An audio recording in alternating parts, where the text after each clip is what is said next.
Alikabok. Ito, nung dumadaan ako dito, sobrang alikabok. Tapos, ewan ko kung ano ba yan, binakpak lang nila basta-basta yun eh. Tapos, sobrang pangit daanan. Kung makikita nyo sa video, yung parang ano, sa alikabok yan. Pangit na talaga yung condition yan dati nung dinadaanan ko. Kaya siguro i-repair nila yan.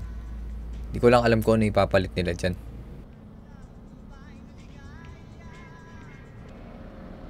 Tanghali na umalis ah. Init na.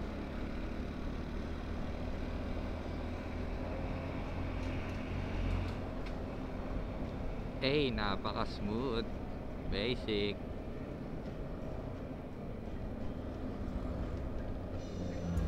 So ayun, ang bilis nilang napalitan at ang pinalit nila is asfalto, which is my favorite, lalo kung bago. Pero pag hindi, wala na yun. Pares lang yun ng konkreto. Ayun siya oh. Kabok.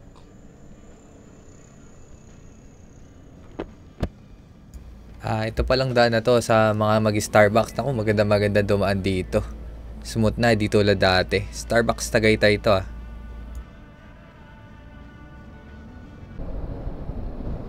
Guys, ako lang ba ito? Pagka nakasasakyan, private man o public, tapos pag nagmumotor din, lalo kung tuyo ang daan, mas gusto ko dumaan sa asfalto. Parang mas madali dumaan dun eh. Hindi masyadong matalbog kaysa concrete. Kayo ba guys? Ngayon, i-share ko kung bakit mas gusto ko sa asfalto kaysa sa konkreto. Siyempre, nag-search tayo para masabi naman or ma-justify naman natin yung mga sinasabi natin. Pero ito, condition lang to kapag ka bago or maganda pa yung mga kondisyon ng daan. 4, 3, 2, 1, go!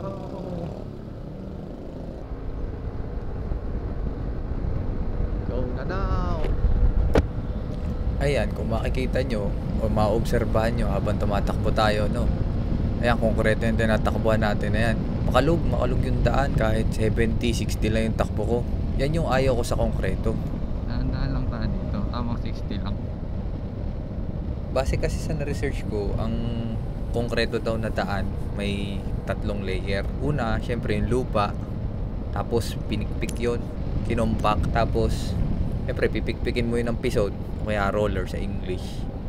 After nun, yung pangalawang layer niya, lalagyan mo ng aggregates. Ano ba yung aggregates? Ang alam ko, bato-bato lang yun eh. Mga graba-graba ganun. Tapos, yung huling layer, ayun na, yung concrete na. Pero yung concrete na yun, may mga dowels. Ano ba yung dowels? Ito yun. Yung dowels, bakal yun na nilalagay sa kasama ng konkreto pagdating sa daan. Ito yung sample niyan eh. Ito yun oh.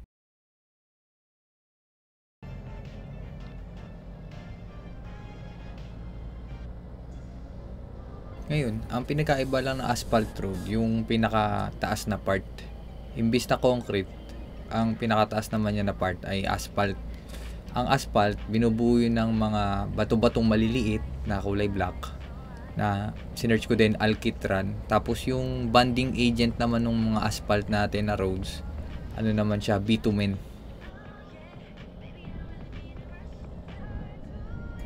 Ito, tumatakbo ko galing concrete papunta ng asphalto.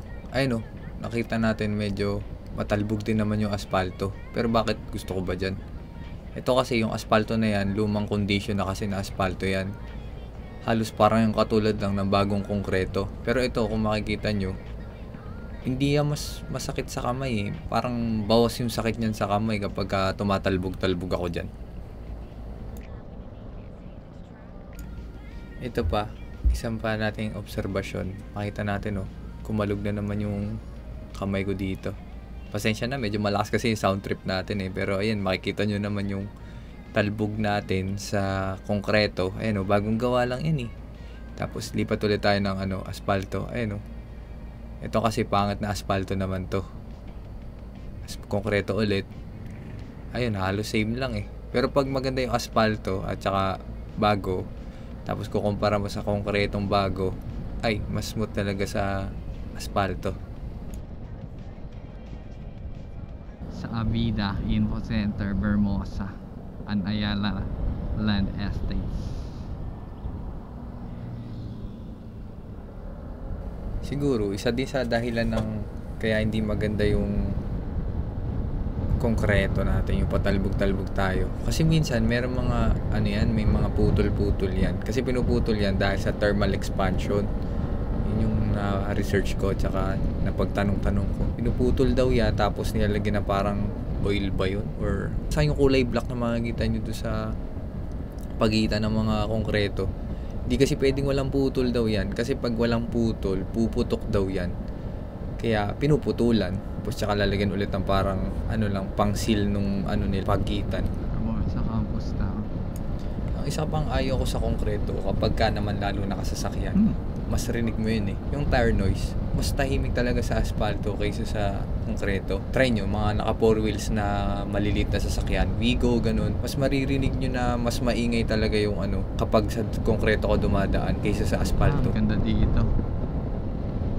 Sarap mag-jogging-jogging. Ngayon, pumunta naman tayo sa gusto ko sa konkreto. Sa konkreto naman, makapit siya kumpara sa asfalto kung basa. Kasi yung asfalto, humihigop or sumisipsip ng tubig yun kung kukumpara mo sa konkreto. Konkreto, hindi ka agad-agad humihigop ng tubig yun. Hey, may banking.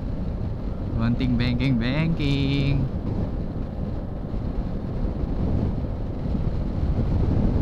Hey, lasang hangin.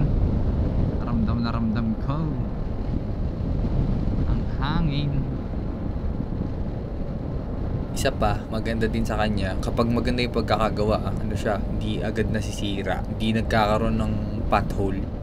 Ngayon, pumunta naman tayo sa ayaw ko sa asfalto. Yun nga, kung ano yung kagandahan ng konkreto, yun yung kapangitan ng asfalto. Bilis niya mabutas. Tsaka, delikado kasi yun. Pag nabutas yun, tapos nagkaroon ng tubig, di mo alam kung gaano kalalim. Kaya, iwas na lang talaga. Ang sarap ng hangin. Di kalamigan, pero komportable. Yung sa mga asfaltong daan, may kagandahan yung pagiging flexible niya. Pero may kapangitan din yun. Kasi, minsan kapag dumadaan yung mga heavy loads, yung mga truck, mga 10-wheeler, ganun, tapos mainit, dahil nga nagkakaroon ng thermal expansion yung daan, yung mismong asfalto, minsan, hindi na bumabalik sa dati niyang form. Kunyari, pantay, tapos dumaan yung mga truck, nahinitan. Parang lumulubog yung dinadaanan ng gulong ng mga truck. Kaya, nagiging yun yung yung new form niya. Ang isa pang pangit sa asfalto, yun nga pagkabasa kasi nga sumisipsip ng tubig. Kaya iniiwasan ko din dumaan dun sa mga sa mga pintura sa daan. Lalo kapag asfalto kasi di naman natin makikita kung tinitigilan ng tubig yung asfalto eh. Salata sa konkreto kaysa sa asfalto. Ba't naman dito naman nakatigil si Kuya? Isa pang pangit sa asfalto kapag hindi na maintain yung nawawala-wala yung ibang bato-bato, yung loss of granules niya. Ang nangyayari, nagiging uneven na siya. Hindi na siya kasing ganda nung unang takbuhan mo. Tapos, dahil nga kulang-kulang na yung bato niya, minsan ire-repair. Kapag ni-repair naman, hindi makukuha yung same consistency nung unang halo nung asfalto. Kaya parang minsan bumpy na rin yung feel. Isa din kapangitan ng asfalto naman kapag yung ni-repair na siya, minsan nga nagre-reflect yung lapag. Kung makikita nyo yung parang yung oil na natuyo, parang nagiging smooth na yung surface niya, mas bumababa na yung niya, yung kapit niya or yung roughness niya, tapos yun nga nagiging shiny siya kumpara doon sa luma niyang form. Maganda yung asfalto kasi komportable siya lalo sa mga nagmumotor at sa mga nakasasakyan, pero mabilis siyang masira, mabilis din naman ilagay. Yung sa cost, yun ang hindi ko masasabi kung paano yun, kung ano mas mahal in the long run, concrete ba o asfalto. DPWH na yung bahala dun. Concern ko na lang, yung iba mabilis matapos, yung iba sobra naman tagal matapos. Hindi ko alam kung bakit. Siguro sa mga permitting o kaya sa bidding, pero ayun, sana yung mga kailangan na daan maayos na kaagad, diba? Para less traffic. Hirap pag nata-traffic pag nakamotor. Mainit. Hey! Back to office. Kung may mga comments kayo, suggestions, lagay lang kayo sa chat box dito sa ilalim. O kaya kung may mali ako nasabi, i-correct nyo na lang ako. Pasensya talaga, hindi talaga ako expose sa field na to. Pero yun lang naman yung mga observation ko. Thank you. Like and subscribe. Ayan na, uwi na tayo. Like and subscribe guys ha.